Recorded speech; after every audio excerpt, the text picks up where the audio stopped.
شعیب صاحب ہمیشہ نواز شریف صاحب نے کہا جب سے ان کو نکالا گیا، اور وہ یہ بھی پوچھتے رہے کہ مجھے کیوں نکالا، تب سے انہوں نے یہ بات کی کہ میں قوم کے سامنے تمام حقائق لے کر آؤں گا. کون روک رہا ہے ان کو آپ کی نظر میں حقائق سامنے لانے سے؟ پہلی بات یہ ہے کہ ایز پرائم منسٹر جب وہ آؤٹ ہوئے ہیں یا اس سے پہلے 2 دفعہ رہے، ان کے پاس پاکستان کے سیکرٹس ہیں. یعنی وہ دھمکی دے رہے ہیں کہ پاکستان کے ساتھ دشمنی کرتے ہوئے میں پاکستان کے سیکرٹس آؤٹ کروں گا. یعنی یہ تو دھمکی دینا it self official secret act کے تحت یہ سزا ہے. یہ تو غداری ایسی اس پہ قانون کیا کہتا ہے؟ میں تو کہتا ہوں کہ ایسے بندے کے خلاف اسی پریس کانفرنس کے اوپر ان کے خلاف مقدمہ چلنا چاہیے.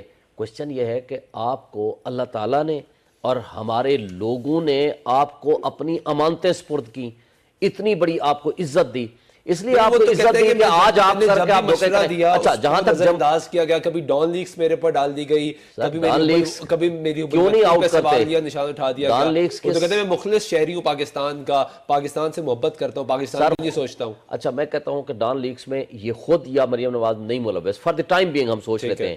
تو انہی کے منسٹر ملوث ہوئے نا. آپ نے پرویز رشید کو کیوں نکالا، آپ نے وہ فاطمی کو کیوں نکالا؟ میں کہتا ہوں تمہارے گھر کے ارد گرد سے ساری کہانیاں اور 2 نمبریاں اور سازشیں نکلتی ہیں نا. یہاں تک یہ بات. دوسری بات، آپ کو ہمارے لوگوں نے اپنی امانتیں سپرد کی. آج